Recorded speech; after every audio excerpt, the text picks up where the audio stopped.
गत सत्संग में आप जी सुर पर बल देते हुए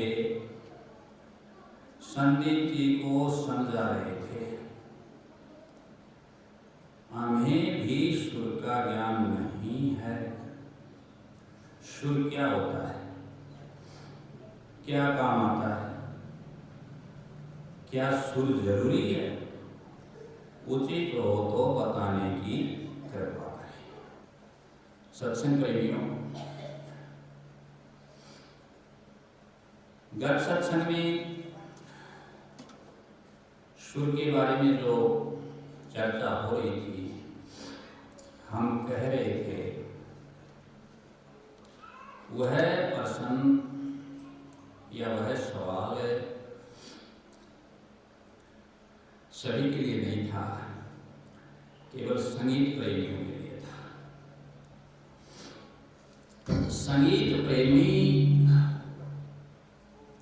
उन चीजों को तुरंत पकड़ जाते हैं, समझ जाते हैं कि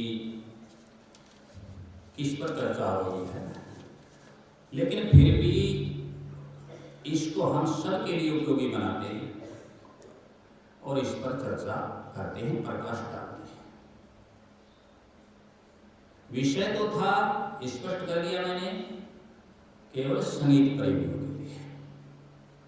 संगीत में 3 चीजें होती हैं, नृत्य, वादन और गायन। ये 3 चीजें मिलकर के क्या बनता है? संगीत बनता है। और संगीत ये नहीं है कि अभी से है, ये पुरातन है, अद्यतन नहीं है, और वेदों में है, पुराणों में है, सदा से चला आ रहा है। संगीत प्रकृति में है, और संगीत प्रकृति पुरुष दोनों में है। जैसे माँ सरस्वती, इसको वाग्देवी कहते हैं, वीणा वादनी कहते हैं, लय स्वर ताल देने वाली कहते हैं, और रुद्र वीणा जो भगवान शिव ने बजाई। तो आरंभ से ही स्वर ही था। सृष्टि के आदि में, मतलब आरंभ में क्या था? शब्द था, तो शब्द में स्वर था। सृष्टि किससे उत्पन्न हुई? किससे उत्पन्न हुई? शब्द से। तो जहां शब्द है वहां क्या है? स्वर है। जैसे कोई भी वॉइस होती है, ध्वनि होती है, कहने का तात्पर्य कंपन होता है। किसी भी चीज पर कंपन हुआ, उसके हाथ मारा, ये इसके ऊपर हाथ लगा, हाथ लगने से कंपन हुआ, तो इसकी ध्वनि प्रकट। कंपन से क्या पैदा होती है?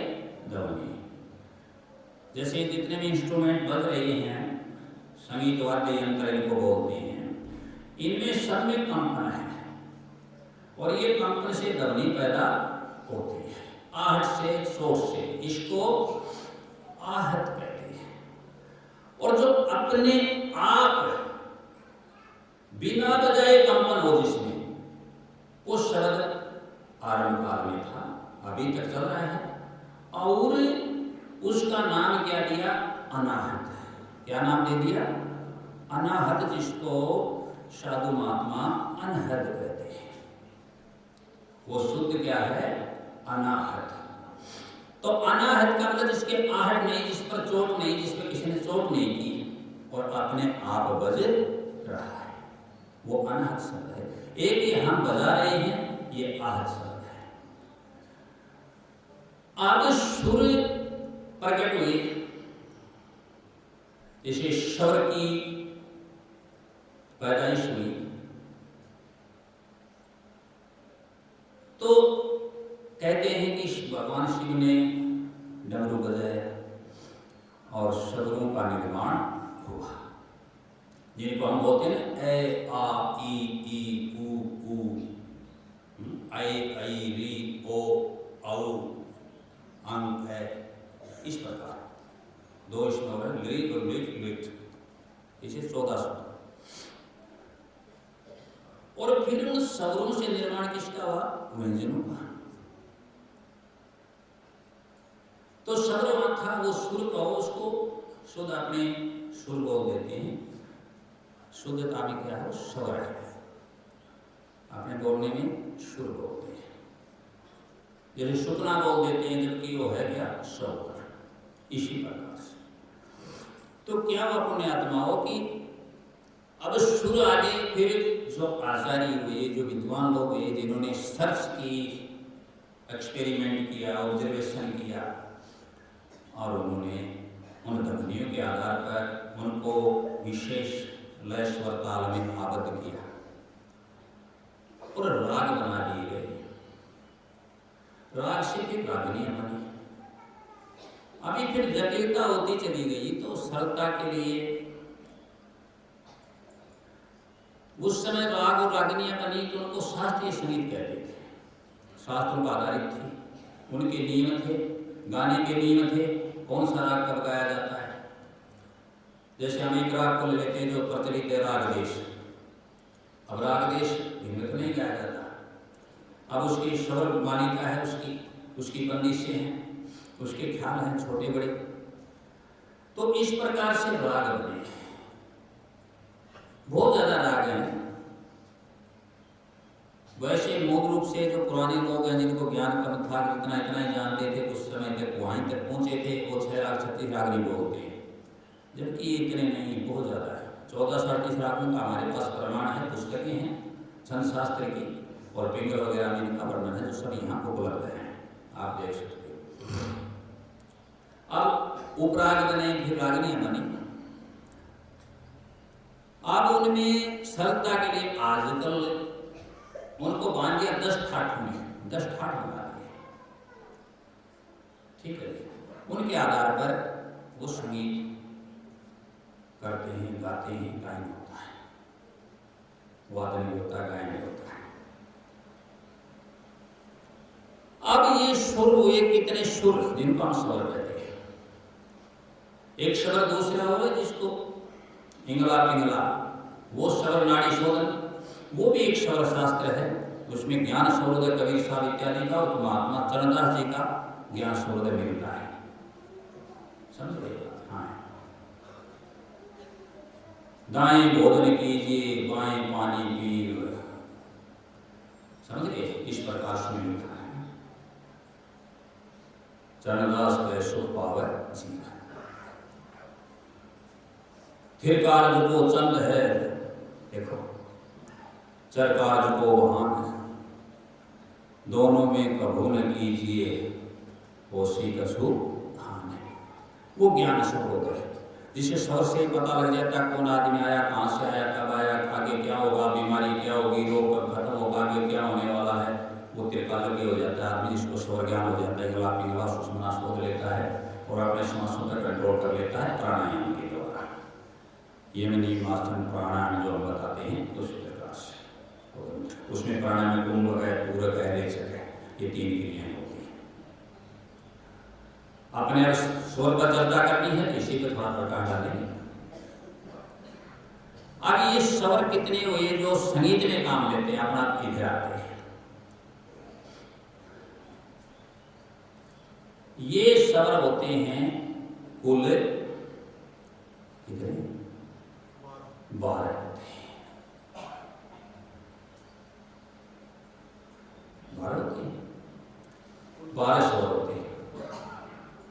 सात शुरू का बहता दरिया, लगाओ।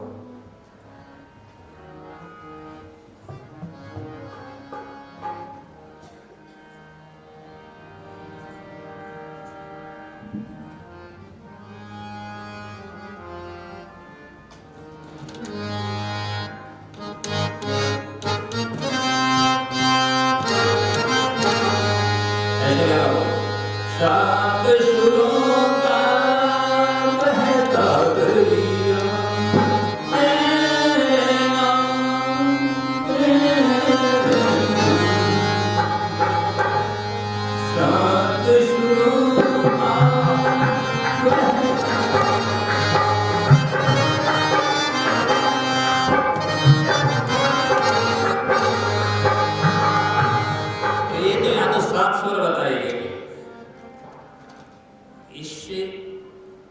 गाने में कहो, गजल कहो, इसमें 7 स्वर है।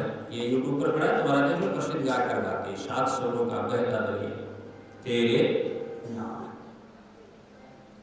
हर स्वर में रंग झनकता तेरे नाम। तो हम इनको यही समझ आ रहे थे जो अभी अटक रहे हैं कि स्वर की क्या करनी पड़ती है, साधना। आपने पूछा हमें भी नहीं आता, इसलिए नहीं आता कि कोई भी चीज सीखने के लिए उसको साधना पड़ता है, उसकी क्या करनी पड़ती है, साधना करनी पड़ती है। तो स्वर की साधना करनी पड़ती है। अब आप पूछ रहे हैं कि स्वर की साधना कैसे करें, तो साथ में आप सा की साधना कर लो, सारे स्वर सज जाएंगे, धीरे धीरे अभ्यास हो जाएगा। सिर्फ सा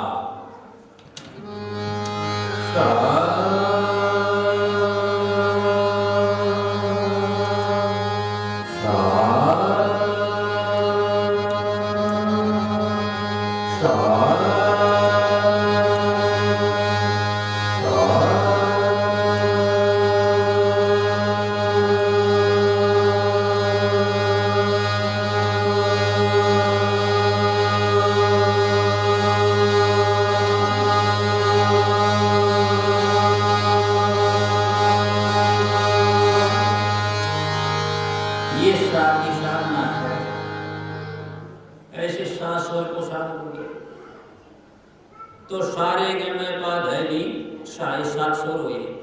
तो यहाँ जो कहा गया कि 7 सुरों की का बहता लगेगा तेरे नाम। तो ये 7 सुर मान के एक एक स्वर में जो मैं कहूँ, जो बोलूँ, जो निकले, जो उतरी तो दो निश्चित हो, सब हे सदगुरु, हे प्रभु, हे मालिक तेरे नाम। मतलब क्या निकले, तेरा नाम। अपने ये अर्थ लेना है। उनका क्या अर्थ था, वो अपना लेंगे। अपने ये अर्थ लेंगे कि 7 स्वरों में जो भी अंश निकले शुद्ध स्वरों में, वो क्या है, मालिक के नाम उसका, ये अर्थ लिया। अब ये 7 स्वर है, तो इनका यहां जिक्र इसलिए हुआ कि शुद्ध है, ठीक है। अब इनमें और स्वर बना दिए गए 4 और 1, 4 कोमल स्वर बना दिए, ठीक है, और 1 बनाया तीव्र। तो ये कोमल ये हो गए, सा है जो सा है, रे है, ध है, म है, प है, ये शुद्ध है। और यहाँ जो रे है, फिर उसके बाद ग है, फिर उसके बाद तुम्हारा क्या है, प नहीं होता है, ध है, नी, ये क्या है, कोमल है। और मैं क्या है, तीव्र है। और टोटल मिलकर के 7 और 5 कितने हो गए, 12। पुस्तक में हमने बदल लिखा, सुन गाने वाले रमन समझ पूरा वर्णन किया।